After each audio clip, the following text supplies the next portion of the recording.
في القرآن المجيد والفرقان الحميد. بسم الله الرحمن الرحيم. قال الله تعالى وتبارك في القرآن المجيد والفرقان الحميد. بسم الله الرحمن الرحيم.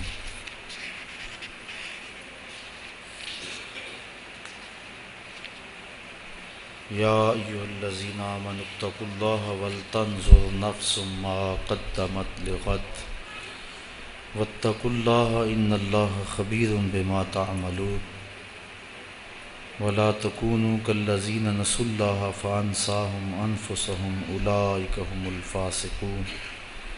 لا يستوي أصحاب النار وأصحاب الجنة أصحاب الجنة هم الفائزون.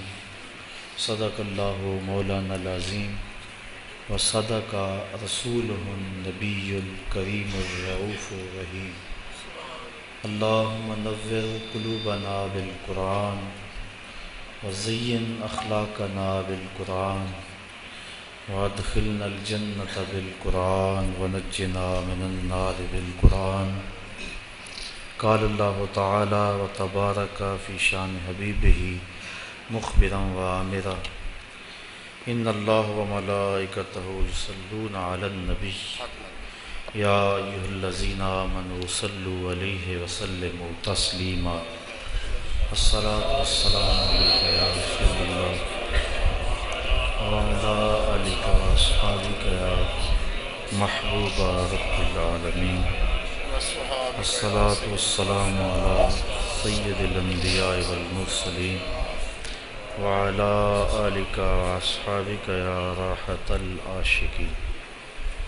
تمام حمد و ثنا، تعریف و توصیف اللہ جل مجدہ الکریم کی ذات پاک کے لیے جو خالق کائنات بھی ہے اور مالک شاشہات بھی.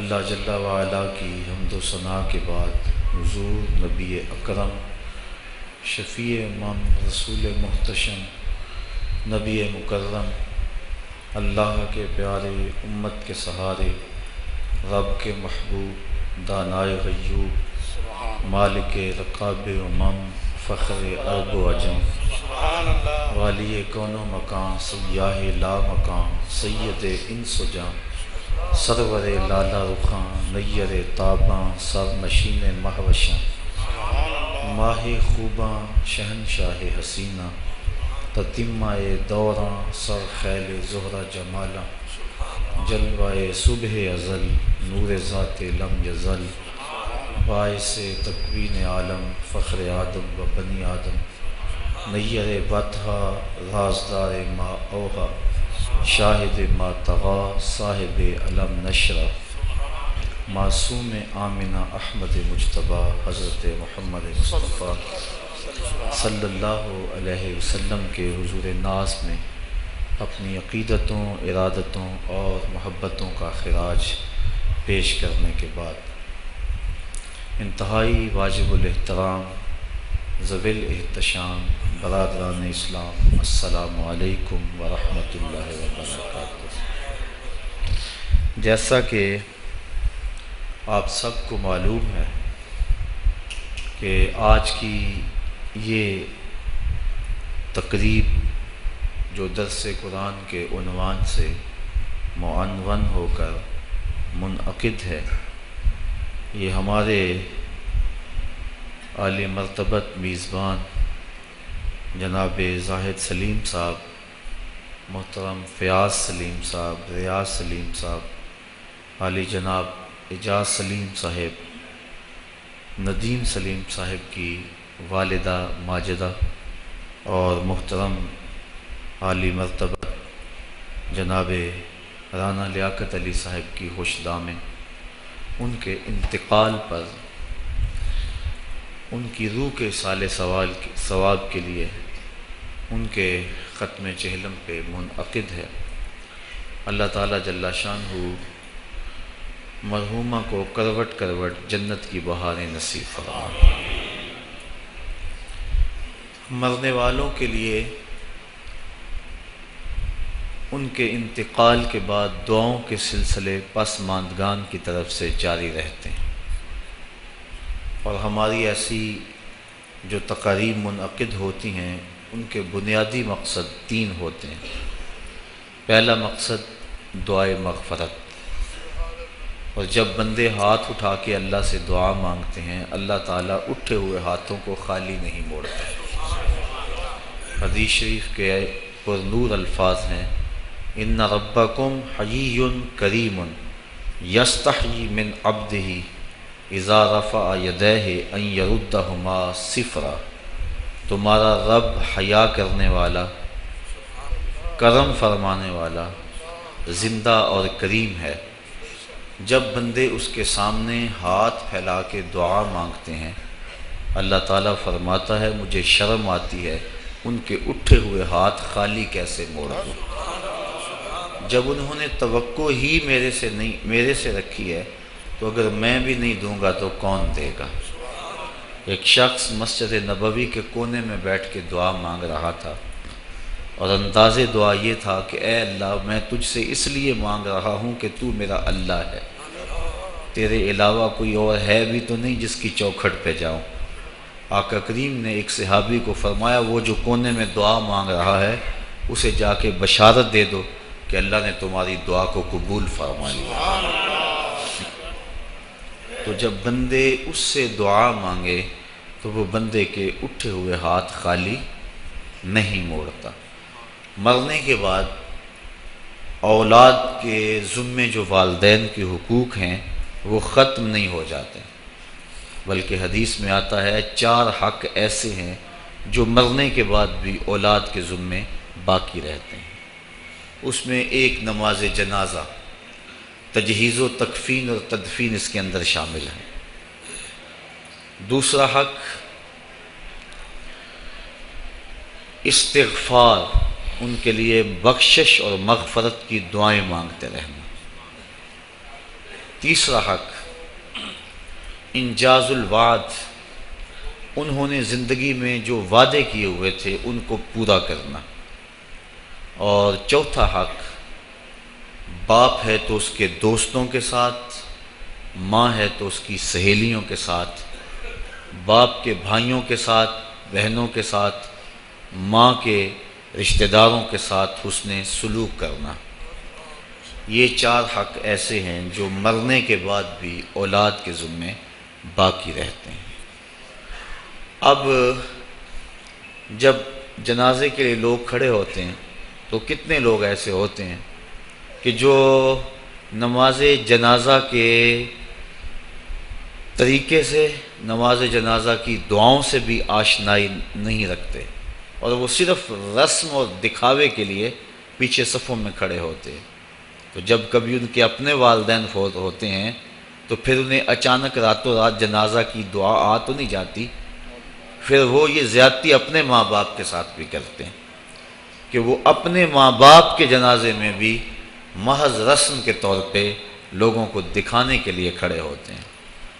تو یہ پہلا حق ہے مرنے کے بعد ماں باپ کا اولاد کے ذمے کہ ان کے لیے نماز جنازہ میں شریک ہوں، اور شرکت کا مفہوم یہ ہے کہ جنازہ کا جو حق ہے اس کو ادا کریں۔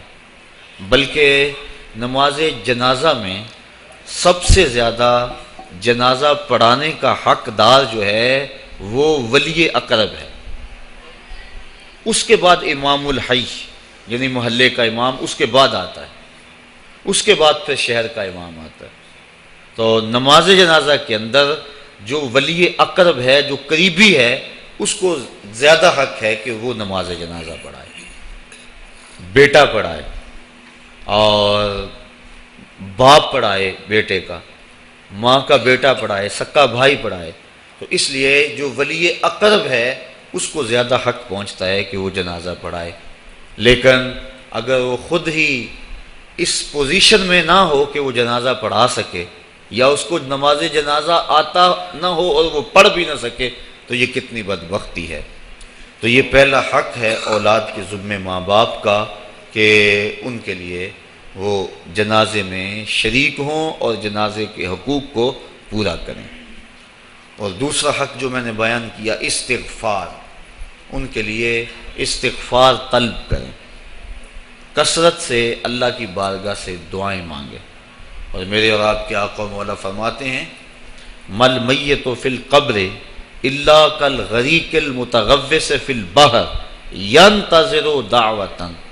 ہم جب کسی شخص کو بھی قبر میں دفن کر کے آتے ہیں تو اس کی حالت یہ ہوتی ہے جس طرح کوئی بندہ پانی میں غوطے کھا رہا ہو، پھر وہاں وہ اگر کسی چیز کا انتظار کرتا ہے تو وہ صرف دعاؤں کا انتظار کرتا ہے کہ میرے لیے کسی کے ہاتھ اٹھ جائیں، میرے لیے کوئی دعا کرے، وہ میرا بھائی ہو، وہ میرا دوست ہو، وہ میرا رشتہ دار ہو، وہ میری اولاد ہو۔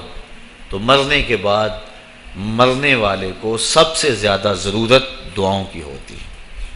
اور ایک دوسری روایت کے لفظ ہیں کہ جب کوئی شخص اس دنیا سے چلا جاتا ہے تو اس کے اعمال کا سلسلہ منقطع ہو جاتا ہے، لیکن 3 عمل اس کے بعد جاری رہتے ہیں۔ ایک صدقہ جاریہ، دوسرا علم نافع، اور تیسرا وَوَلَدٌ صَالِحٌ يَدْعُو لَهُ، وہ نیک اولاد جو والدین کے لیے دعا مغفرت کی کرتی رہے۔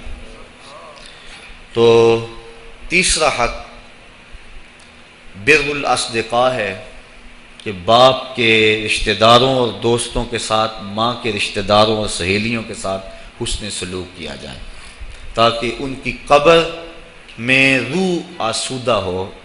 اور آقا کریم علیہ السلام نے فرمایا اگر کوئی شخص ماں باپ کے ساتھ صلہ رحمی نہیں کر سکا تو وہ بعد میں اپنی خالہ کے ساتھ ماں کی جگہ پہ صلہ رحمی کرے اور ماں کی سہیلیوں کے ساتھ صلہ رحمی کرے تو اللہ تعالیٰ جل شانہ اس کو ماں کی رضا عطا فرما دے گا۔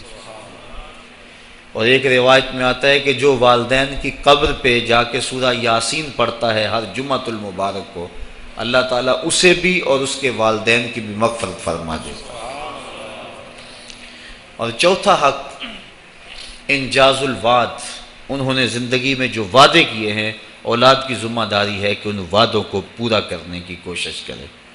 اگر کسی غریب سے ان کا تعاون کا معمول تھا تو ماں باپ کے چلے جانے کے بعد اگر وہ غریب دروازے پہ آتا ہے تو خالی لوٹ کے نہ جائے بلکہ اسی طرح خیر لے کے آئے تاکہ والدین کو قبر میں آسودگی اور ٹھنڈک پہنچے۔ تو مرنے کے بعد یہ حق باقی رہتے ہیں اور ان میں سے اہم حق جو ہے وہ دعا کا ہے۔ اور اگر کوئی شخص ضد سے کہتا ہے میں دعا نہیں مانگتا تو میاں یہ اس کی مرضی ہے۔ اللہ تعالیٰ جل شانہ تو قرآن میں واضح اور دو ٹوک فرماتا ہے قل ما یعبأ بکم ربی لولا دعاؤکم، محبوب تم فرما دو اے لوگو اگر تم دعا نہیں کرو گے تو اللہ بھی پرواہ کرنا چھوڑ دے گا۔ تمہاری ضرورت ہے کہ تم مانگو، اور جب تم مانگنے والے اتنے متکبر ہو گئے ہو کہتے ہم نہیں مانگتے تو وہ تو پہلے ہی بے نیاز ہے، اس لیے تم اگر مانگتے رہو گے وہ تمہاری جھولیاں بھرتا رہے گا، اور اگر تم متکبر ہو جاؤ گے نہیں پرواہ کرو گے تو وہ تو پہلے ہی بے نیاز ہے۔ مانگنا تمہاری ضرورت ہے، اس کی ضرورت نہیں ہے کہ وہ تمہیں دے، لہٰذا تم اس کو اس سے طلب کرتے رہو، جھولی پھیلا پھیلا کے مانگتے رہو، وہ تمہاری جھولیاں بھرتا رہے گا۔ تو پہلا حق جو ہے وہ پہلا مقصد ہماری ایسی تقاریب کے انعقاد کا دعائے مغفرت ہے۔ دوسرا مقصد ہماری اس قبیل کی تقریبات کا پسماندگان سے اظہار تعزیت ہے، چونکہ اگر دعا ہی مقصد ہو تو دعا تو گھر بیٹھے بھی ہم کر سکتے تھے۔ اتنے طویل ترین سفر کر کے آج ہر بندہ مصروف ہے، اپنی گوناگوں مصروفیات سے وقت نکال کر آپ یہاں آئے ہیں، اگر صرف دعا ہی مقصد ہے تو دعا تو آپ گھر بیٹھے بھی کر سکتے تھے۔ میں بھی اتنی دور سے آیا ہوں، وہاں ہاتھ اٹھا کے دعا کر دیتا، کافی ہو جاتا، لیکن یہاں آنے کا دوسرا مقصد پسماندگان سے ان کے دکھ میں شریک ہونا ہے اور ان سے اظہار تعزیت و محبت کرنا ہے، اور یہ حضور کے عمل اور حضور کے طریقے سے ثابت ہے۔ حضرت ماعز ابن مالک رضی اللہ تعالی عنہ حضور کی خدمت میں جب حاضر ہوئے اور ایک حد کے لیے اپنے آپ کو خود پیش کیا، عرض کی حضور مجھے پاک کر دیجئے، میرے آقا کریم نے فرمایا جاؤ اللہ سے معافی مانگو، وہ تمہارے گناہ معاف کر دے گا۔ وہ گئے، معافی مانگی، لیکن بے چینی اور اضطراب ایسا تھا، پھر پلٹ کے آ گئے. پھر عرض کی حضور مجھے پاک کر دیجیے، طہرنی یا رسول اللہ صلی اللہ علیہ وسلم. حضور نے فرمایا جاؤ نا معافی مانگو اللہ سے، اللہ تمہیں معاف کر دے گا. وہ گئے، معافی مانگی، پھر پلٹ آئے اور عرض کی طہرنی، حضور مجھے پاک کر دیجیے. قال فیما اطہرک، کہا کس جرم سے پاک کروں؟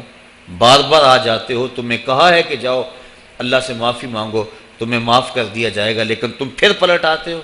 قال من الزنا، عرض کی حضور مجھ سے زنا سرزد ہو گیا. ہوں میں شادی شدہ، اور شادی شدہ زانی کی جو سزا ہے وہ کڑی بھی ہے، میرے علم میں ہے کہ اسے سنسار کر دیا جائے، وہ دھرتی پہ جینے کے قابل نہیں ہے. لیکن اس کے باوجود میں اقرار کرتا ہوں تاکہ جو آخرت کی سزا ہے اس کے مقابلے میں یہ دنیا کی سزا کچھ بھی نہیں ہے. آخرت کی سزا بڑی سخت اور کڑی ہے. آقا کریم نے ایک دن حضرت جبریل امین سے پوچھا مجھے جہنم کے عذابوں کا تذکرہ سناؤ، تو انہوں نے عرض کی حضور اخف العذاب، سب سے خفیف اور ہلکا عذاب یہ ہوگا کہ جہنمی کے پاؤں میں آگ کا جوتا رکھا جائے گا. پورا باقی بدن سلامت ہوگا، صرف پاؤں میں آگ کے جوتے رکھے جائیں گے. یاغلی منہما دماغہ، جوتے پاؤں میں ہوں گے لیکن اس کی حدت، تپش اور گرمی سے دماغ پگھل کے ناک اور کانوں کے راستے سے باہر آ جائے گا. یہ سب سے ہلکے عذاب کی کیفیت ہے، اور جو سخت عذاب ہیں العیاذ باللہ. تو عرض کی حضور میں آخرت کے عذاب سے اس دنیا کے دکھ کو ترجیح دیتا ہوں. تو میں خود اقرار کرتا ہوں میرے اوپر حد شرعی نافذ کر دیجئے تاکہ میں پاک ہو جاؤں. آقا کریم نے فرمایا کہ انہوں نے نشہ تو نہیں کیا ہوا؟ ایک صاحب اٹھے، منہ سونگا، عرض کی نہیں حضور ایسی کوئی کیفیت نہیں. پھر فرمایا کہ اس کا توازن عقلی تو ٹھیک ہے، اتنی بڑی سزا اس جرم کی اور یہ بار بار اقرار کیے جا رہا ہے. تو صحابہ نے عرض کی حضور صحیح الحواس ہیں، اور اتنے میں وہ 4-5 مرتبہ اپنے اس جرم کا اقرار کر چکے. اب گواہ کی کوئی ضرورت نہیں تھی، جب وہ خود اقراری تھے تو آقا کریم نے فرمایا ان کو سنگسار کر دو. ماعز ابن مالک اسلمی کو پتھر مار مار کے سنگسار کیا جا رہا ہے. یہ مسلم کتاب الحدود کی روایت ہے، اور ایک روایت کے لفظ ہیں جب ان کو سنگسار کیا جا رہا تھا حضور مسجد نبوی میں کبھی کھڑے ہو جاتے تھے کبھی بیٹھ جاتے تھے. آنکھوں میں آنسو تھے، بدن پہ لرزہ تھا. کسی نے کہا بندہ نواز خود ہی حکم دیا ہے اور خود ہی رو رہے ہو؟ کہا وہ میرا عدل تھا، یہ میری محبت ہے. مبتلائے درد ہو کوئی عذب روتی ہے آنکھ، کس قدر ہم درد سارے جسم کی ہوتی ہے آنکھ. تو جب ماعز ابن مالک اسلمی کو سنگسار کر دیا گیا تو حضور ان کے جنازے کے لیے خود گئے. کسی کی زبان سے نکلا لو ماعز نے زنا کیا تھا. میرے آقا کے چہرے پہ غصے کے آثار ظاہر ہوئے. فرمایا خبردار اگر کسی نے میرے ماعز پہ بات کی، اگر اس نے زنا کیا تھا تو میں نے پتھر نہیں مروائے. میرے ماعز نے ایسی سچی توبہ کی ہے اگر روئے زمین کے تمام لوگوں میں اسے تقسیم کر دیا جائے لکفاہم، سب کی مغفرت ہو جائے. یعنی اپنے آپ کو خود پیش کیا ہے. اور جب کوئی شخص حد شرعی اپنے اوپر قبول کر لیتا ہے بخوشی تو وہ ایسے ہوتا ہے جس طرح ابھی ماں کے پیٹ سے اس نے جنم لیا ہو. تو فرمایا اگر اس کی توبہ تمام روئے زمین کے مسلمانوں میں تقسیم کر دی جائے لکفاہم، تو ان کے لیے کافی ہو جائے. اب حضرت ماعز ابن مالک اسلمی تدفین ان کی کر دی گئی. ان کی وفات کا دوسرا دن تھا یا ان کی وفات کا تیسرا دن تھا. صحابہ کو شک تھا کہ دوسرا ہے یا تیسرا. حضور علیہ السلام راوی شک سے بیان کرتا ہے اور ہمیں شک کا فائدہ مل گیا. تو حضور ان کے ہاں تشریف لے گئے. وہم جلوس، جب حضور گئے تو صحابہ بیٹھے ہوئے تھے، اور آقا کریم نے جا کے فرمایا کہ استغفروا لماعز، اپنے بھائی ماعز کے لیے استغفار پڑھو، اس کے لیے بخشش کی دعا کرو. اور یہی ہم کرتے ہیں کہ لوگ بیٹھے ہوتے ہیں ہم جا کہتے ہیں کہ استغفار پڑھو، دعا کرو، فاتحہ پڑھو. تو حضور علیہ السلام گئے، صحابہ لفظ ہے وہم جلوس، وہ بیٹھے ہوئے تھے، اور آقا کریم نے فرمایا استغفروا لماعز، ماعز ابن مالک کے لیے مغفرت کی دعا کرو، ان کے لیے ہاتھ اٹھاؤ. صحابہ نے حضور کی معیت میں ان کے لیے استغفار کیا اور مغفرت کی دعا کی. اب سوال یہ ہے کہ اگر دعا ہی مقصود تھا تو دعا تو مسجد نبوی میں بھی ہو سکتی تھی، حجرہ عائشہ میں بھی ہو سکتی تھی، ستون تہجد کے پاس بھی ہو سکتی تھی. دعا نماز جنازہ خود دعا ہے، پھر میرے آقا فرما چکے ہیں اس کی توبہ تو اوروں میں بانٹی جائے تو ان کی بھی مغفرت ہو جائے۔ پھر حضور ان کے ہاں کیوں گئے؟ اس لیے کہ ان کے پسماندگان سے تعزیت کرنی تھی، اور جن کے گھر حضور گئے ہوں گے کوئی دکھ رہا ہوگا۔ وہ کیا کسی نے کہا تھا کہ یہ الگ بات ہے کہ تم آئے ہو تو کوئی نہیں، یہ الگ بات ہے کہ تم آئے ہو تو کوئی نہیں، ورنہ درد تو یہاں ہزار رہتے ہیں۔ تو جس گھر میں حضور چلے گئے ہوں گے وہاں کوئی دکھ تو نہیں رہا ہوگا، وہاں تو سکھوں کے سویرے ہو گئے ہوں گے۔ انہیں تو خوشی ہوگی کہ آج آقا کے قدم ہمارے گھر آئے۔ ایسے دکھاں تو سکھ واری، ایسے دکھ اور جن پر سکھ بھی قربان کر دیں۔ تو حضور ان کے گھر جا کے جو مغفرت کی دعا کی ہے، تو یہ ہمارے لیے ضابطہ اور عمل چھوڑا کہ مرنے والوں کے پسماندگان سے جا کے تعزیت کرنا حضور کی سنت اور حضور کا طریقہ بن جائے۔ جیسے میں اور آپ اپنے ان عزیزوں کے ہاں آئے ہیں، اور ہمارا مقصد ان کی ڈھارس بندھانا ہے، کیونکہ ان کا وہ رشتہ اس دنیا سے چلا گیا جس کا بدل زمانے میں نہیں ہے۔ اللہ تعالیٰ جل شانہ نے ایسا رشتہ ماں کی صورت میں پیدا کیا ہے، جنت کی چھاؤں کا دنیا کے اوپر روپ ہے ماں کی ذات، جنت کی گھنی چھاں ہے ماں کا وجود، اور اللہ نے اپنی رحمتوں کو اگر کوئی صورت دی ہے تو وہ ماں کا روپ ہے، اور ماں کے سینے میں وہ تڑپتی ہوئی ممتا اور محبت کے وہ پگھلتے ہوئے جذبات رکھے گئے ہیں کہ دنیا پر ماں کے پیار کا بدل نہیں ہے۔ میں کہا کرتا ہوں آج کوئی شے بھی خریدنے نکلیں تو آپ وثوق سے نہیں کہہ سکتے یہ خالص ہے، ہر شے 2 نمبر دستیاب ہے، ہر شے میں ملاوٹ ہے، لیکن ایک چیز آج بھی ملاوٹ سے پاک ہے، اور وہ ماں کا پیار ہے۔ ماں کی محبت آج بھی کھری ہے، اور آج بھی اس میں کوئی ملاوٹ نہیں ہوئی۔ بچہ بوڑھا بھی ہو جائے لیکن ماں کے لیے وہ بچہ ہوتا ہے، ماں کی دعائیں اسی طرح اس کے لیے ہوتی ہیں، اور بچہ آغوش مادر میں آ کر پھر طفل سادہ رہ جاتا ہے۔ یہ ماں کا پیار اور ماں کی محبتیں۔ ایک شاعر نے ماں کی محبت کا نقشہ کھینچتے ہوئے کیا خوبصورت بات کہی، وہ کہتا ہے مدت ہوئی میری ماں نہیں سوئی تابش، میں نے ایک بار کہا تھا مجھے رات کو ڈر لگتا ہے، کہا سحری کے وقت میں نے ایک بار اٹھ کے رات کو چونک کر کہا تھا مجھے رات کو ڈر لگتا ہے۔ مدت ہوگی اس بات کو، یہ قصہ پرانا ہو گیا ہوا ہے، مجھے بھی بھول گیا ہوا ہے، لیکن میری ماں رات کو نہیں سوتی، میرے بیٹے کو کہیں ڈر نہ لگ رہا۔ یہ ماں کے پیار کا روپ ہے۔ علامہ اقبال جب ان کی والدہ انتقال کر گئیں تو وہ دیار غیر میں تھے، تو اس وقت انہوں نے ایک طویل مرثیہ لکھا اپنی ماں کی یاد میں، جو آج بھی کلیات اقبال اردو مجموعہ میں ہے، جس کا عنوان ہے والدہ مرحومہ کی یاد میں۔ اس کے اندر لکھتے ہیں آہ اب وطن میں ہوگا کس کو میرا انتظار، آہ وطن میں ہوگا اب کس کو میرا انتظار، کون میرا خط نہ آنے سے رہے گا بے قرار، آرزو لے کر تیری خاک مرکد پہ آؤں گا، اب دعائے نیم شب میں کس کو میں یاد آؤں گا۔ کون پچھلے پہر اٹھ کے دعا کرے گا؟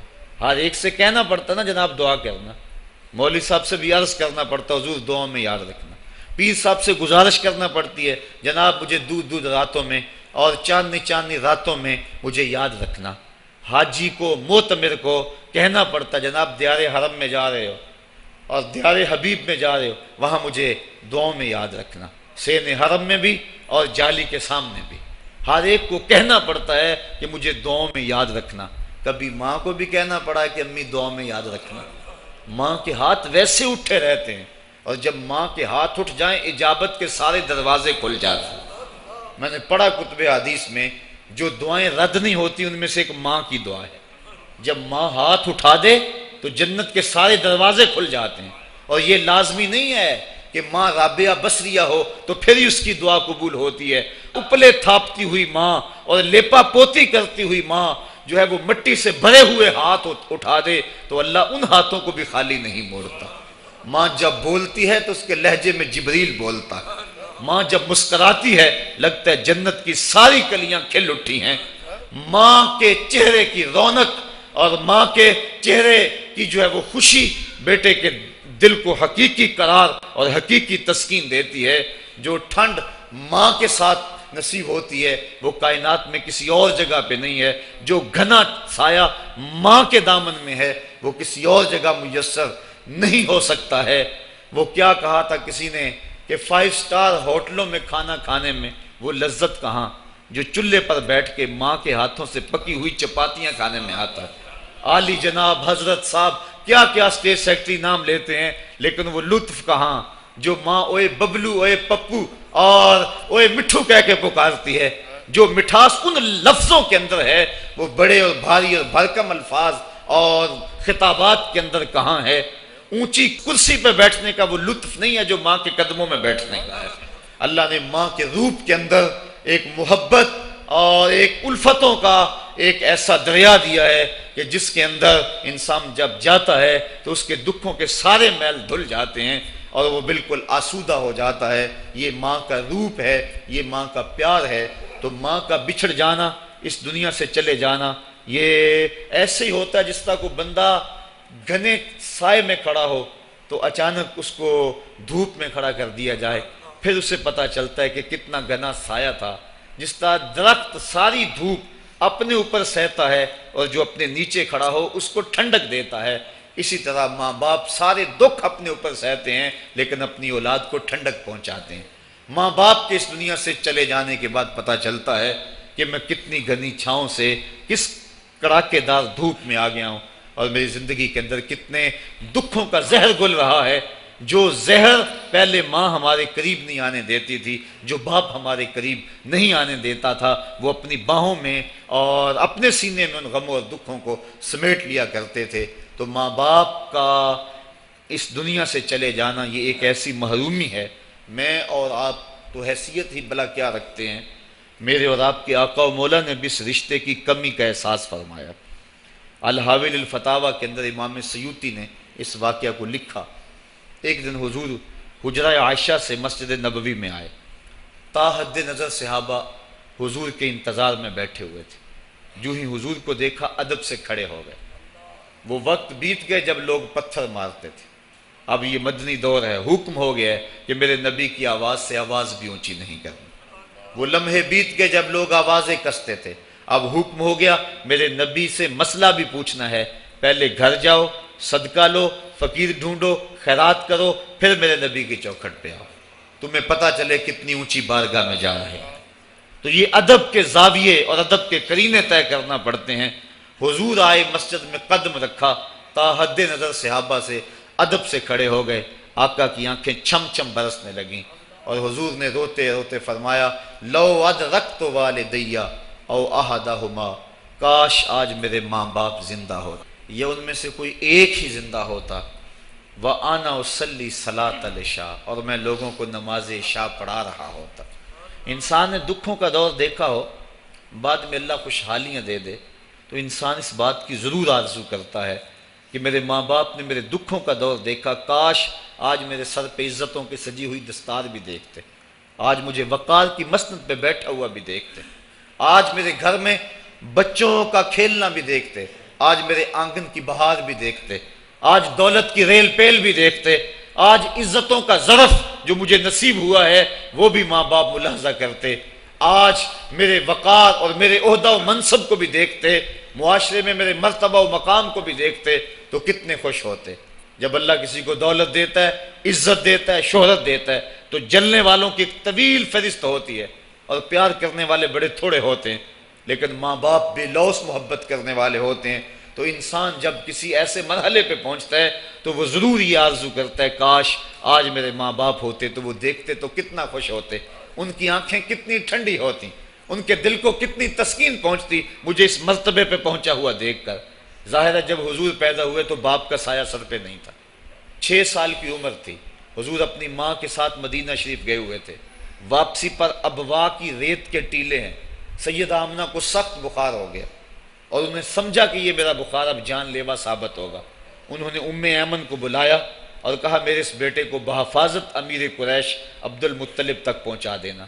پھر حضور کو سامنے بٹھایا, سر پہ ہاتھ رکھا.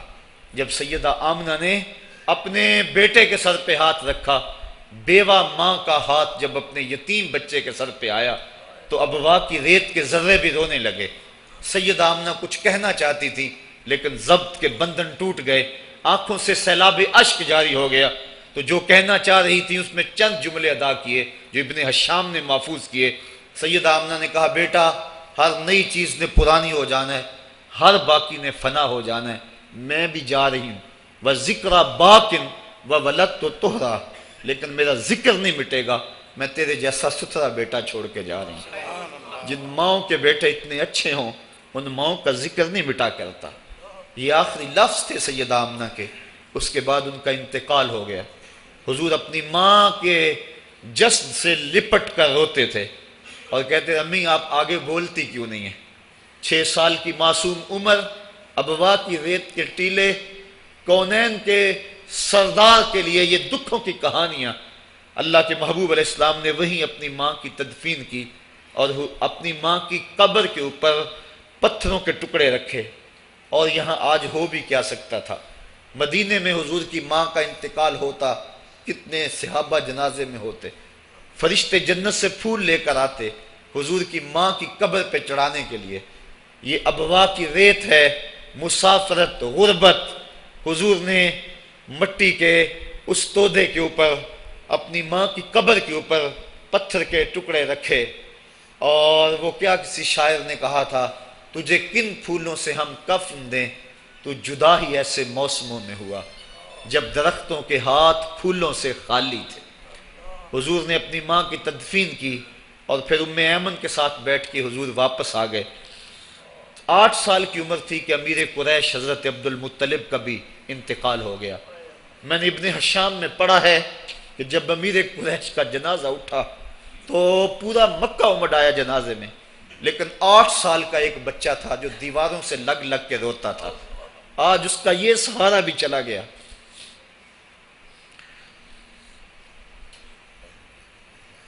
8 سال کی عمر میں حضرت عبد المطلب کا بھی انتقال ہوا۔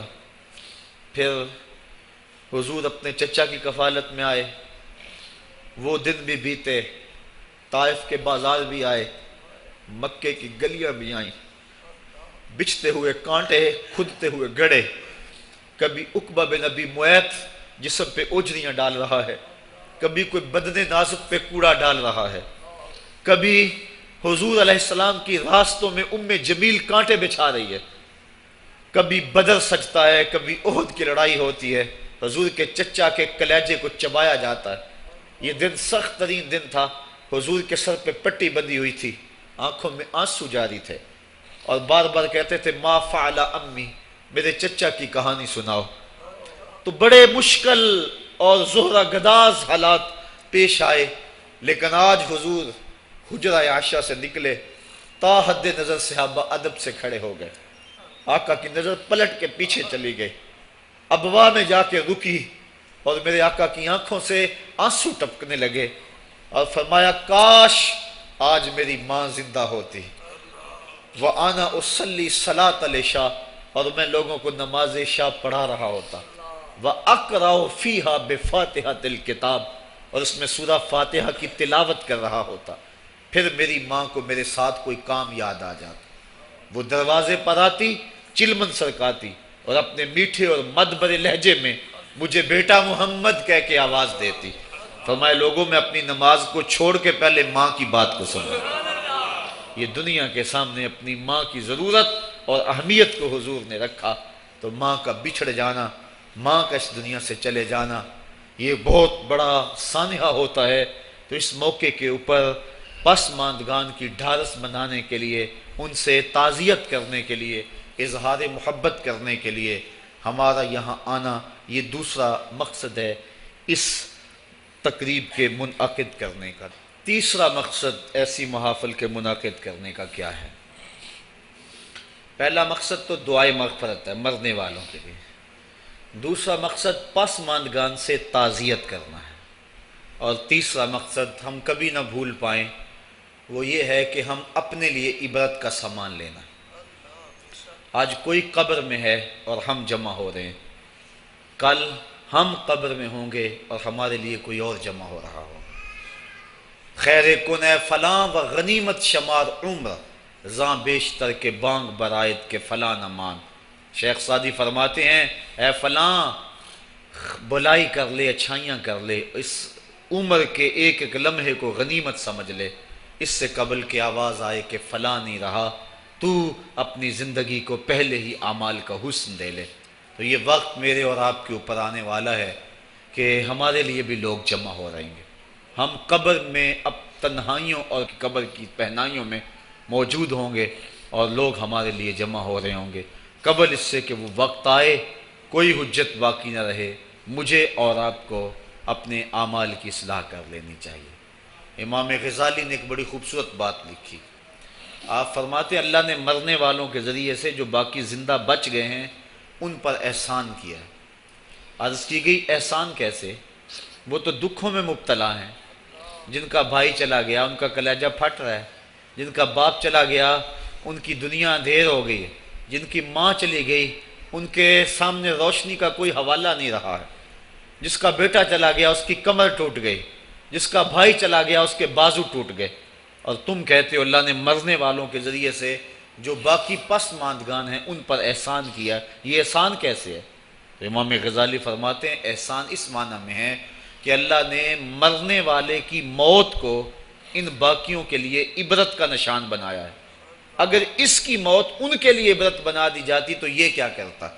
تو اللہ تعالیٰ نے گویا ان کی موت سے اس کو ایک اور موقع سنبھلنے کا دیا ہے کہ وہ لوگوں کی، عزیزوں کی، رشتہ داروں کی موت کو دیکھ کر اپنی زندگی کی راہوں کو ٹھیک کر لے۔ یہ جو مرنے والے ہیں یہ ہمارے لیے پیغام ہے موت کا، اور ہم ان سے دیکھ کر اپنی زندگی ٹھیک کر سکتے ہیں۔ حضرت یعقوب علیہ السلام جلیل القدر نبی گزرے ہیں، بنی اسرائیل کے مقتدا اور امام نبی۔ آپ نے حضرت اسرائیل سے وعدہ لیا ہوا تھا کہ میری روح قبض کرنے کے لیے اچانک نہیں آنا، بلکہ پہلے کو قاصد یا پیغام بھیج دینا تاکہ میں موت کی تیاری کر لوں۔ جو کہ اچانک موت سے حضور نے بھی پناہ مانگی، اللہم انی اعوذ بک من الموت الفجات، اے اللہ اچانک موت سے تیری پناہ چاہتا ہوں۔ تو حضرت اسرائیل علیہ السلام سے وعدہ لیا تھا حضرت یعقوب علیہ السلام نے کہ قبض روح کے لیے اچانک نہیں آنا، پہلے کو قاصد یا پیغام بھیج دینا۔ انہوں نے وعدہ کیا تھا، نبی تھے، ان سے وعدہ انہوں نے کر لیا۔ کافی مدت گزری تو حضرت اسرائیل آ گئے، پوچھا کدھر آئے ہو؟ کہا قبض روح کے لیے آیا ہوں۔ کہا تم نے تو وعدہ کیا تھا پہلے کو قاصد یا پیغام بھیجوں گا، تم نے نہ کوئی قاصد بھیجا اور پیغام بھیجا اور قبض روح کے لیے آ گئے۔ تو حضرت اسرائیل نے عرض کی حضور میں نے تو کئی قاصد بھیجے تھے۔ فرمایا میرے پاس تو ایک بھی نہیں آیا۔ کہا حضرت آپ کے سامنے کتنے لوگوں کی موت واقع ہوئی، یہ میرا قاصد نہیں تھا تو اور کیا تھا۔ آپ کی داڑھی میں سفید بال آ گئے، یہ میرا قاصد نہیں تھا تو اور کیا تھا۔ آپ کی آنکھوں میں سفیدی اتر آئی، یہ میرا قاصد نہیں تھا تو اور کیا تھا۔ آنکھوں میں سفیدی کا آ جانا، بالوں میں سفیدی کا آ جانا، کمر میں خم آ جانا، اٹھتے ہوئے جنازے، پھیلی ہوئی قبریں، یہ پیغام ہے، قاصد ہے موت کا۔ حضرت عمر فاروق رضی اللہ تعالیٰ عنہ ایک دن دربار میں بیٹھے ہوئے تھے، ایک شخص آیا اور آپ کو دیکھ کر کہنے لگا یا عمر لا تنسا موتک، عمر اپنی موت کو نہیں بھولنا۔ کپ کپا کے رہ گئے، اس کو بلایا، شکریہ ادا کیا، کہا میاں کبھی روز آ جایا کرے نا تو تجھے مہینے کے بعد تنخواہ بھی دیا کروں گا۔ بڑے دربار میں وہ روزانہ آتا ہے۔ حضرت عمر فاروق کام میں لگے ہیں، وہ کہتا ہے یا عمر لا تنسا موتک، عمر اپنی موت کو نہیں بھولنا۔ مہینے کے بعد اس کو تنخواہ بھی دیتے ہیں۔ ایک دن وہ آیا، آپ نے اس کے ہاتھ میں اس کا مشاہرہ دیا، کہا آج کے بعد نہیں آنا۔ حضرت مجھ سے کوئی گستاخی ہوگی؟ فرمایا نہیں۔ تذکیر موت کی ضرورت نہیں رہی؟ فرمایا نہیں۔ کوئی اور بندہ رکھ لیا؟ فرمایا نہیں۔ تو کہا پھر حضور مجھے بتائیں نا مجھے کیوں چھٹی دی جا رہی ہے؟ تو حضرت عمر فاروق چھم چھم رونے لگے اور داڑھی پہ ہاتھ رکھا، ایک بال الگ کیا، وہ بال سفید ہو چکا تھا۔ کہا میاں پہلے تو یاد دلاتا تھا، اب تیرے آنے کی ضرورت نہیں رہی، یہ میرے گھر میں مجھے بتانے والا آ گیا اور یہی مجھے موت نہیں بھولنے دے گا۔ داڑھی میں سفید بال آ گیا، کہا میاں اب تیرے آنے کی ضرورت نہیں ہے، ہماری تو پوری داڑھی بھی سفید ہو جائے۔ وہ کیا کہا تھا میاں محمد بخش عارف رومی کشمیر نے خوب کہا تھا، ہڈیاں کمبن گوڈے کھڑکن تے اڑ گیا لک تیرا، اجے بھی بدیوں باز نہ آئیں جیو مرد دلیرا۔ یا ایھا الانسان ما غرک بربک الکریم، اے انسان تجھے کریم رب کے دروازے سے کس نے دور ہٹا دیا؟ الذی خلقک فسواک فعدلک فی ای صورت ما شاء رکبک، جس نے تجھے پیدا کیا، تیرے اعضاء کو توازن دیا، تجھے حسن اور جوانی بخشی، تجھے چلنے کا سلیقہ دیا، تجھے بولنے کا طریقہ دیا، تجھے سوچنے کے لیے دماغ دیا، تجھے سماعتوں کے پردے دیے۔ آج شیروں کو تو نچا لیتا ہے، ہاتھیوں کو تو بٹھا لیتا ہے۔ اے انسان ذرا غور تو کر، اس رب کا شکر کر، کیوں بھول گیا اس رب کو جس نے تجھے پیدا کیا؟ اگر تجھے پیدا ہی نہ کرتا تو کیا کرتا؟ پھر پیدا کر کے چھوڑ دیتا تجھے، اگلا تیری ذمہ داری اپنے ذمہ کرم پہ نہ لیتا تو بچا تجھے گرمی کی سختی سے کون بچاتا؟ تجھے ٹھٹھرتی ہوئی سردی سے کون بچاتا؟ ماں کے سینے میں تیرا پیار نہ ڈالتا، ممتا اس ماں کے سینے میں نہ ڈالتا، تجھے گندگی میں لتھڑے ہوئے کو کون اٹھاتا؟ لیکن اس نے پیار ڈالا ماں کے سینے میں، جس نے تجھے پہلے چوما اور پھر اس نے تجھے دھویا۔ انسان غور تو کر، ما غرک بربک الکریم، اس رب کو بھول گیا ہے الذی خلقک، جس نے تجھے پیدا کیا۔ ماں نے بیٹے کو پیدا نہیں کیا، جنم دیا ہے، لیکن اتنے احسان ہیں کہ ساری زندگی بھی انسان ماں باپ کا حق نہیں ادا کر سکتا۔ جس ماں نے جنم دیا ہے اس کے حق نہیں ادا ہو سکتے، تو جس رب نے تخلیق کیا ہے اس کے حق کیسے ادا ہوں گے؟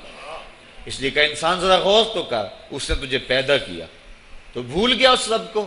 اپنے ذرا ماضی کو دیکھ کہ تو کہاں سے کہاں پہنچا۔ تیری زبان میں، تیرے منہ میں زبان کا لوتھڑا تھا، بولنے کا سلیقہ نہیں تھا، کس نے اس کو لفظوں کی حرمت سے آشنا کیا؟ تیرے کانوں میں پردے تھے لیکن سمجھنے کا طریقہ نہیں تھا، لیکن کس نے تیری سماعتوں کو شعور بخشا؟ کس نے تجھے چلنا سکھایا؟ کس نے تجھے بولنا سکھایا؟ کس نے تیری چھاتی میں زور رکھا؟ آج تو کڑیل جوان ہے، آج دولت کے انبار تیرے پاس ہیں، آج تو چودھری ہے، آج تو خان صاحب ہے، آج تو بہت بڑا عالم ہے، آج تو مفتی ہے، آج تو پیر ہے، آج تو منسٹر ہے، آج تو ناظم ہے، آج دنیا تیری باج گزار ہے، آج تیرے دماغ میں وہ قوت رکھ دی گئی کہ دنیا کو تو انگلیوں پہ نچا رہا ہے۔ ذرا پلٹ کے دیکھنا پیچھے، ذرا پیچھے لوٹ کے تو دیکھ، تو چار پائی کے سہارے بھی چلنا نہیں جانتا تھا، پھر تجھے چار پائی سے چلنا سکھایا، پھر تو نے چلنا اور چلتا تھا، دو قدم تو گر پڑتا تھا۔ ذرا ماضی کی طرف پلٹ کے دیکھ، اور تو بھول گیا رب کو جس نے تجھے اتنا کچھ دیا۔ چل ماضی کی طرف پلٹ کے نہیں دیکھنا، مستقبل کی طرف ہی جھانک کے دیکھ لے۔ ایک وقت پھر دوبارہ تیرے اوپر ایسا آئے گا، پھر تیری بولتی بند ہو جائے گی، پھر تیرا چلنا بند ہو جائے گا، چار پائی سے لگ گیا، مورے میں تکلیف ہو گئی، تو فالج زدہ ہو گیا۔ سارے گھر والے 4 دن تو بڑی خدمت میں لگے رہے، لیکن انہیں اپنے کام بھی تو کرنے تھے، پھر آہستہ آہستہ تجھے اگنور کرنا شروع کر دیا، تو بھی اس بات کو سمجھنے لگا۔ پھر وہ وقت بھی آیا کہ تیری چار پائی کو اندر سے اٹھا کے برآمدے میں رکھ دیا کہ بابا کھانستا ہے، بچے ڈسٹرب ہوتے ہیں، جراثیم پھیلتے ہیں، اب نوکر تجھے روٹی دینے لگا۔ شام کو بیٹا آتا ہے، 2 لمحے کھڑا ہوتا ہے، پھر اپنے بیڈ روم میں چلا جاتا ہے، تو اس کی صورت کو ترستا رہتا ہے۔ آج تیری زندگی اجیرن بن گئی، پھر تیرے اوپر ایسے حملے بیماریوں کے ہوئے، ایسی تکلیفیں ہوئیں، بول و براز بھی اوپر، لوگ ناک پہ کپڑا رکھ کے تجھے اٹھاتے ہیں۔ اس وقت تو اپنی زندگی سے تنگ آ گیا، تو کہتا ہے ڈاکٹر کو لگا زہر کا ٹیکہ، مجھے موت آ جائے۔ بتا ہم تجھے موت بھی نہ دیتے تو کیا کرتا؟ ہم نے تجھے زندگی دی تھی، یہ ہمارا احسان، اور اب تمہیں موت اگر دیں گے تو یہ بھی ہمارا احسان ہے۔ اگر تو تڑپتا تھا، تیری زندگی جو ہے وہ اجیرن بن چکی تھی، سارے تجھ سے تنگ آ گئے تھے، تیرے بیٹے بھی کہتے دعا کرو اللہ بابے کو پردہ دے دے، سارے تیرے پردہ مانگ رہے تھے، اب بتا کہ ہم تجھے پردہ بھی نہ دیتے تو کیا کرتا؟ ثم اماتہ فاقبرہ، شکر کر ہم نے تجھے موت عطا کر دی، فاقبرہ، اور پھر اس کے بعد تجھے قبر دی۔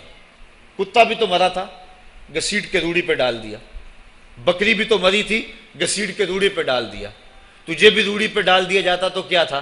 لیکن کہا نا یہ میرا شاہکار ہے، پہلے سے غسل دو، بیری کے پتے بھی ڈال لینا، صفائی خوب ہو جائے، اس کو چٹے لباس کا کفن دو، اس کے سند سند پہ خوشبو ملو، اس کو سلگھاؤ، خوشبوئیں سلگھاؤ، اس کو خوبصورت چارپائی پہ ڈالو، اس کے اعضائے سجدہ پہ مشک ملو، اور اس کی جو ہے وہ چارپائی کے دائیں بائیں پھول رکھو، اور اب سارا زمانہ تیرا منہ دیکھنے آ رہا ہے، ذرا سوچ تیرا منہ دکھانے کے قابل ہے؟ اور پھر کہا اب اس کو اٹھاؤ قبرستان میں لے چلو، زمانہ آ گیا، تو آج دولہا بنا ہوا ہے اور زمانہ تیری برات بنی ہوئی ہے۔ اور کہا کہ ایک آدمی نہ اٹھائیں، اس کا پروٹوکول ہے، اس کو 4 آدمی اٹھائیں، کندھا بھی بدلتے رہیں۔ کہا زیادہ تیز بھی نہ چلنا، میرے شاہکار کو کہیں جھٹکا نہ لگے۔ اور پھر تیرا پروٹوکول امام کعبہ بھی ہو تو وہ پیچھے ہے، تیری لاش آگے۔ تو نے ہمارے ساتھ کیا کیا، ہم نے تیرے ساتھ کیا سلوک کیا۔ یا ایھا الانسان ما غرک بربک الکریم، ہم نے کہا اس کے لیے چھوٹا سا گھر بنا دو اور اس کے اندر پردے میں اس کو رکھ کے اوپر سے مٹی ڈال دو، اوپر پھول ڈال لو، اور پھر اتنی دیر تک کھڑے رہو جتنی دیر تک اونٹ کو ذبح کرتے ہیں، اس کی کھال ادھیڑتے ہیں، اس کا گوشت بناتے ہیں، پھر اس کو تقسیم کرتے ہیں، اور پھر آؤ تو دعائیں شروع کر دو، کبھی کل کی محفل سجا دو، کبھی 10ویں کی، کبھی چہلم کی۔ اے انسان، تیرے ساتھ جو کچھ ہوا لوگوں کی نظروں کے سامنے تجھے رسوا تو نہیں کیا میں نے؟ یا ایھا الانسان ما غرک بربک الکریم، ذرا پیچھے پلٹ کے دیکھ لے، نہیں تو آگے جھانک کے دیکھ لے، تجھے کبھی تو شرم آئے گی۔ تو کہاں بھٹک گیا، کہاں بہہ گیا؟ آ جا اس کریم رب کی طرف جو 70 ماؤں سے زیادہ پیار کرتا ہے۔ آنا تو نے ہے ہی، آج نہیں تو کل آئے گا، تو کل جو پھر کفن میں منہ چھپا چھپا کے آتا پھرے گا، آج کھلے منہ ہی آ جا۔ آج میری رحمتیں تیرا بڑھ بڑھ کے استقبال کر رہی ہیں۔ روبی بن حراش ایک بزرگ ہوئے اور تابعی ہیں۔ تابعی وہ ہوتا ہے جس نے صحابی کو دیکھا ہو، ساری زندگی ان کے چہرے پہ مسکراہٹ نہیں آئی، وہ کہتے تھے کیا خبر میرا انجام کیا ہوگا۔ شیخ سعدی فرماتے ہیں جب تو دنیا پہ آیا تھا نا تو روتا تھا، یہ سارے ہنستے تھے۔ بچہ جب پیدا ہوتا ہے تو اور اس کا رونا اس کی زندگی کی دلیل ہے، جب تک بچہ چیختا نہیں سارے پریشان ہوتے ہیں، آواز نہیں آ رہی، پتہ نہیں زندہ ہے کہ جو ہے وہ گوشت کا لوتھڑا ہے۔ جب بچہ چیختا سارے خوش ہو جاتے ہیں، مبارکیں دیتے ہیں، مٹھائیاں بانٹتے ہیں، تو اس کا رونا اس کی زندگی پہ دلیل۔ شیخ سعدی فرماتے جب تو آیا تھا تو روتا تھا، یہ ہنستے تھے، ایسے زندگی گزار تو ہنستا ہوا جائے یہ روتے رہ جائے، یہ نہ ہو کہ روتا آیا تھا روتا ہی جانا پڑے تجھے۔ روبی بن حراش ساری زندگی نہیں مسکرائے، فرماتے تھے کیا خبر میرا انجام کیا ہوگا۔ وقت بیتتا گیا، آخر میں فوت ہو گئے۔ ان کا بھائی ربیع بن حراش غسال کو بلا لایا کہ میرے بھائی کو غسل دو۔ غسال جب غسل دینے کے لیے داخل ہوا تو فوراً باہر پلٹ آیا۔ ربیع پوچھنے لگا کیا ہوا ہے؟ کہا یار تیرا بھائی بڑا عجیب ہے۔ کہا ہوا کیا ہے؟ کہا نحنو نغتسلہ وہو یتبسم، ہم اسے غسل دیتے ہیں وہ آگے سے مسکراتا ہے۔ کہا اس نے قسم کھائی تھی جب تک اپنا اچھا انجام نہیں دیکھوں گا نہیں مسکراؤں گا۔ اس کو امام ابو نعیم نے حلیہ میں لکھا، روز الانف کے اندر امام سہیلی نے لکھا، قاضی ایاز مالک اندلسی نے شفا میں لکھا، اور اسی کو امام جلال الدین سیوطی علیہ رحمہ نے جو ہے وہ الخصائص الکبریٰ میں لکھا۔ کہا یا تیرا بھائی بڑا عجیب ہے، ہم اسے غسل دیتے ہیں وہ آگے سے مسکراتا ہے۔ کہ اس نے قسم کھائی تھی جب تک اچھا انجام نہیں دیکھوں گا نہیں مسکراؤں گا۔ آج اس نے اپنا اچھا انجام دیکھ لیا تبھی تو مسکرا رہا ہے۔ 12 لوگوں کے 2 گروہ بن گئے۔ ایک کہنے لگے کہ یار یہ ویسے گڑی ہوئی بات ہے، بھلا کوئی بندہ مرنے کے بعد بھی مسکرا سکتا ہے۔ ایک گروہ کہتا ہے یار بندہ بڑا اچھا تھا، ہو سکتا ہے کہ مرنے کے بعد مسکرایا ہو، زندگی تو اس نے دکھ سے گزاری لیکن بعد میں تو سکھ ملا ہوگا۔ اتنے میں انہیں غسل دے دیا گیا اور لوگ اکٹھے ہو کے ان کے گھر آ گئے، انہیں کفن دے کے پٹڑے پہ ڈال دیا گیا۔ تو ربیع بن حراش نے جب لوگ باتیں کر رہے تھے، کوئی کہہ رہا تھا صحیح ہے کوئی کہتا ہے غلط تھا، تو اس نے کفن سے ہاتھ باہر نکالا اور لوگوں کو کہا السلام علیکم۔ لوگوں نے کہا وعلیکم السلام، اتتکلم بعد الموت، عجیب بات ہے مرنے کے بعد باتیں کر رہے ہو۔ قال نعم اتکلم بعد الموت، کہا ہاں ہاں میں مرنے کے بعد ہی باتیں کر رہا ہوں۔ عرش فرشتے بانگ تے مکے پہ گیا شور، بلے شاہ سا مرنا نہیں تے گور پیا کوئی ہور۔ فَلَنُحْيِيَنَّهُ حَيَاتًا طَيِّبَةً، ان کو حیات طیبہ بخش دی جاتی ہے جو اللہ کے نام پہ اپنی زندگی گزار دیتے ہیں۔ میرا رب کہتا ہے کہ میں ان کو مرنے نہیں دیتا، ان کو ستھری اور پاکیزہ زندگی دیتا ہوں۔ اور اقبال کہتا ہے فطرت ہستی شہید آرزو رہتی نہ ہو، خوب تر پیکر کی اس کو جستجو رہتی نہ ہو۔ موت کو سمجھا ہے غافل اختتام زندگی، یہ ہے شام زندگی صبح دوام زندگی۔ تو کہا ہاں ہاں مرنے کے بعد باتیں کر رہا ہوں۔ لوگوں نے کہا بتا پھر تیرے رب نے تیرے ساتھ سلوک کیا کیا؟ تو ربی جو فوت ہو چکا ہے کہتا ہے استقبلنی ربی غیر غضبان واستقبلنی بروح و ریحان۔ کیا پوچھتے ہو، اس کے قدرت والے چہرے پہ کوئی غصہ نہیں تھا، اس نے روح و ریحان کے پھولوں کے ہار میرے گلے میں ڈالے۔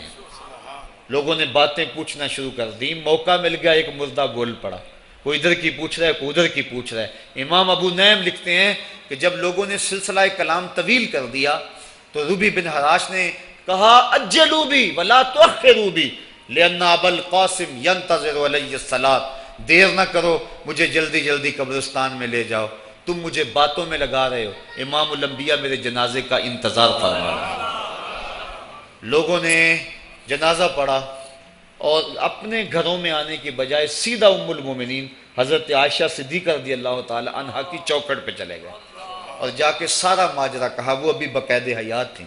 کہا ایک آدمی نے مرنے کے بعد یوں باتیں کی ہیں، آپ اپنی رائے بتائیں کہ یہ کیا ہو سکتا ہے؟ تو ام المومنین رضی اللہ تعالی عنہا نے فرمایا تم کیوں پریشان ہو گئے ہو؟ میرے سرتاج آقا فرما گئے ہیں کانا رجل من امتی یتکلم بعد الموت، میری امت میں ایسے مرد بھی ہوں گے جو مرنے کے بعد باتیں کیا کریں گے۔ تو وہ لوگ جنہوں نے اپنی زندگی اللہ کے نام لگا دی اور اس کے ذکر کے نام لگا دی، وہ مرنے کے بعد بھی ابدی اور سرمدی زندگی پاتے ہیں۔ اور جو لوگ اللہ سے بے بہرہ ہیں، اس کی خشیت سے جن کا سینہ خالی ہے اور دین کا چراغاں جن کے سینے میں نہیں ہے، وہ چلتے پھرتے بھی مردہ ہیں۔ ان کے سینے میں دھڑکتا ہوا دل تو ہے لیکن تمانیت کا نور اس میں نہیں رکھتے ہیں۔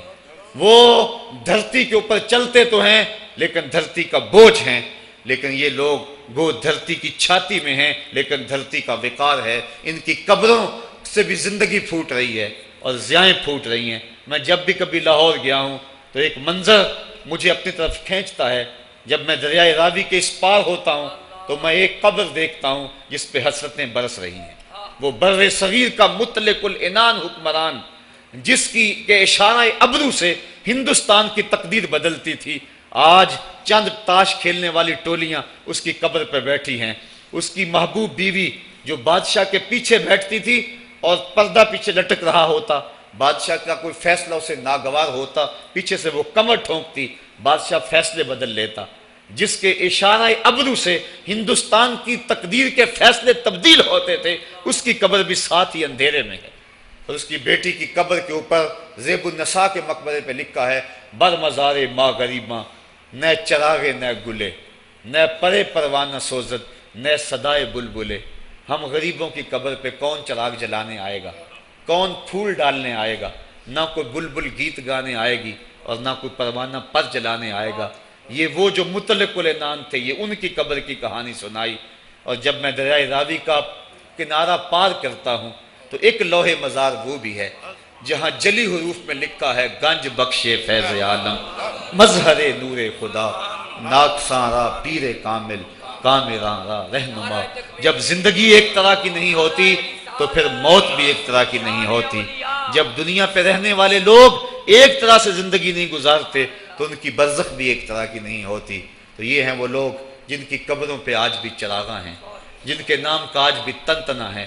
1000 سال گزر گئے، ان کی نسبی اولاد تو کوئی نہیں ہے، انہوں نے شادی بھی نہیں کی تھی، لیکن اس کے باوجود دن کو چلے جاؤ، کڑکتی دوپہر کو چلے جاؤ، برستی بارش میں چلے جاؤ، لمبی رات کی تنہائی میں چلے جاؤ، موسم کی کسی بھی شدت میں چلے جاؤ، حکومتوں کے بدلتے ہوئے ماحول، مارشل لاؤ کی کیفیتیں، جس دور جس حالت میں مرضی جاؤ، آپ کو وہاں میلہ نظر آئے گا، وہاں ہجوم عاشقہ نظر آئے گا۔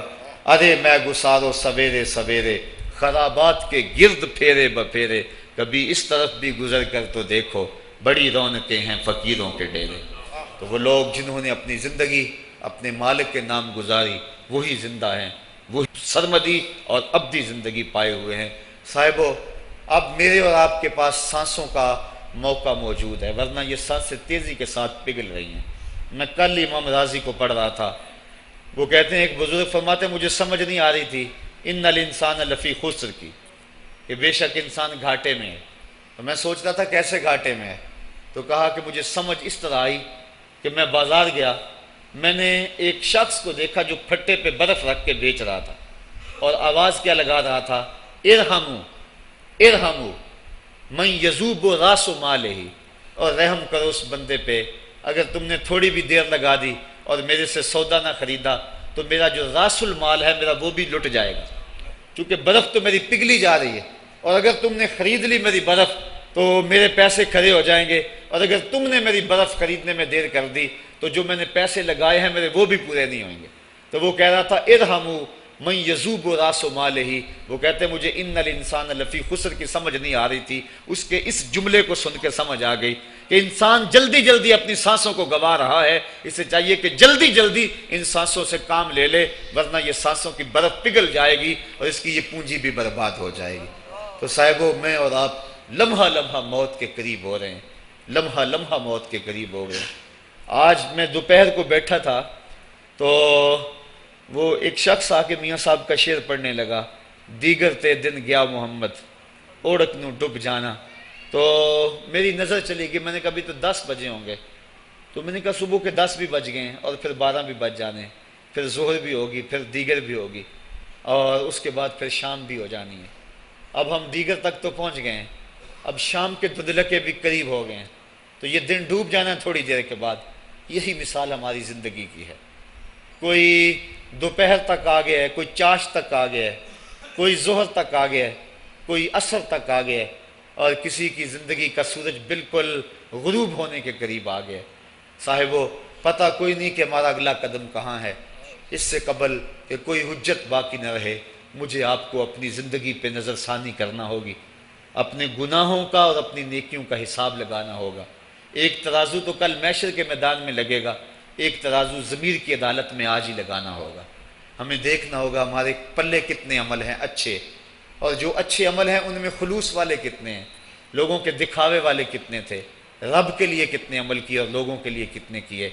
تو پھر ترازو لگا کے ہم نے اپنے اعمال نامے کو آج ہی تولنا ہے اور وزن کرنا ہے، اور اپنی زندگی کو نیکی کا حسن دینا ہے۔ وقت کٹ رہا ہے، زندگی لمحہ لمحہ موت کے قریب ہو رہی ہے، قبل اس سے کہ کوئی حجت باقی نہ رہے ہم ہاتھ ملتے رہ جائیں، پچھتاتے رہ جائیں تو کیا فائدہ ہوگا۔ بلکہ میں نے تو پڑھا کتابوں میں، علماء لکھتے ہیں قیامت کے دن تو نیکوکار بھی پچھتائیں گے۔ بدکاروں نے تو پچھتانا ہی پچھتانا ہے، نیکوکار بھی پچھتائیں گے۔ بدکار تو اس لیے پچھتائیں گے انہوں نے اتنے گناہ کیوں کیے، تو نیکوکار کیوں پچھتائیں گے؟ جب وہ اپنے اچھے اعمال کی جزا دیکھیں گے تو وہ پچھتائیں گے، ہائے جو چند لمحے ضائع ہو گئے وہ بھی کیوں ضائع ہو گئے، وہ بھی میں نے کیوں برباد کر دیے، وہ بھی اس راستے پہ ڈالے ہوئے ہوتے۔ تو آج مجھے آپ کو موقع ہے، دیکھیں قبریں، کتنی قبریں جو ہیں وہ ہمارے کتنے ملنے والے، ذرا نظر دوڑائیں نا، آج ہم کتنوں کو کندھوں پہ اٹھا کے قبرستان چھوڑ آئے ہیں۔ حضرت غوث اعظم رضی اللہ تعالیٰ عنہ فرماتے ہیں، جا کے قبرستانوں میں دیکھو کتنے کتنے حسینوں کی مٹی خراب ہو رہی، جو اپنے بدن پہ ایک چٹکی مٹی نہیں پڑنے دیتے تھے، آج ان کا کفن بھی تار تار ہو گیا ہے۔ جو اپنے کلف لگے کاٹن کو سلوٹ نہیں آنے دیتے تھے، آج ان کے کفن بھی ٹوٹ گئے ہیں اور ہڈیوں کے جوڑ جوڑ الگ ہو گئے۔ تو وقت ہمارے اوپر وہ آنے والا ہے، کسی نے آج تک موت کا انکار نہیں کیا۔ میں نے لوگوں کو خدا کا انکار کرتے دیکھا، آپ نے بھی دیکھا، لیکن کوئی موت کا آج تک انکار کرتا نہیں دیکھا گیا۔ موت اپنا آپ منوا لیتی ہے۔ میں اور آپ موت کے بتدریج قریب ہو رہے ہیں، ہمارا اٹھنے والا ہر قدم ہمیں موت کے قریب کر رہا ہے۔ تو قبل اس سے کہ وہ وقت آ جائے اور کوئی حجت باقی نہ رہے اور ہم ہاتھ ملتے رہ جائیں، وقت پر کافی ہے ایک قطرہ بھی آب خوش ہنگام کا، جل گیا جب کھیت برسا می تو پھر کس کام کا، پھر تو پچھتاوا ہی ہوگا۔ آج ہم پچھتا لیں تاکہ زندگی میں حسن نیکی کا آ جائے۔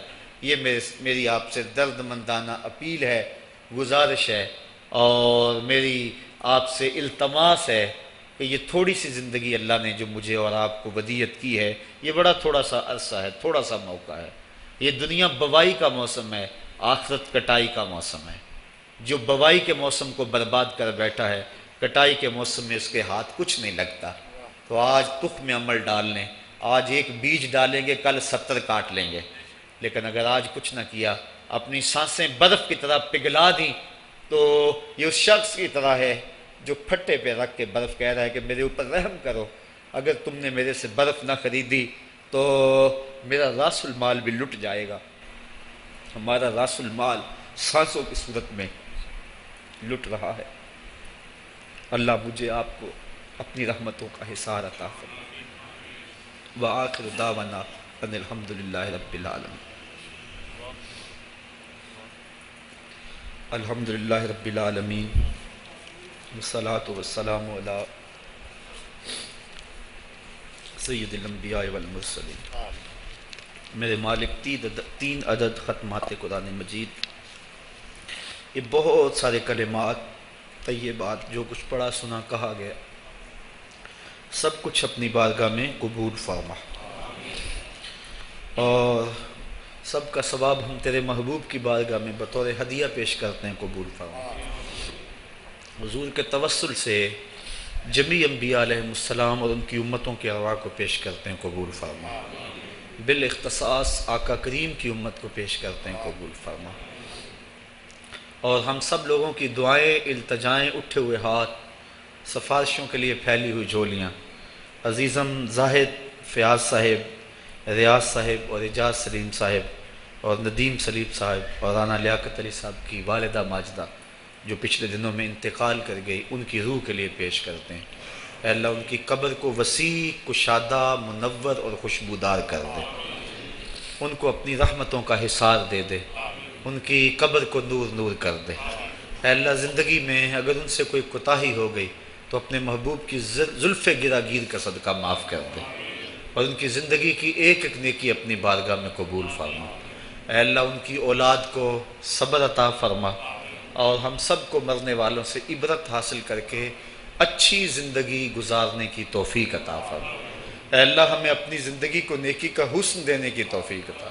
ایسی زندگی گزاریں جس زندگی پہ تو راضی ہو، تیرا رسول راضی ہو، حضور کی سنت سیرت کا نور عطا کر دے، اپنی یادوں اور اپنی محبتوں کا سرمایہ دے دے، ڈرنے والا دل عطا کر دے، رونے والی آنکھ دے دے، قرآن کے نغمے سننے والے کان دے دے، ہماری زبانوں کو سچائی کا نور دے دے، ہمارے خیالات کو پاکیزگی دے دے، ہمارے ہاتھوں کو اپنے حضور پھیلنا دے دے، ہمارے قدموں کو اپنے راستوں میں اٹھنا دے دے، ہمارا دل اپنی یادوں سے آباد کر دے. اے اللہ ہم جئیں تو تیرے لیے، مرے تو تیرے دین کے لیے، اور زندگی کی آخری سانس تک تیرے رسول کے وفادار رہیں. وصلی اللہ تعالی علی النبی الامین.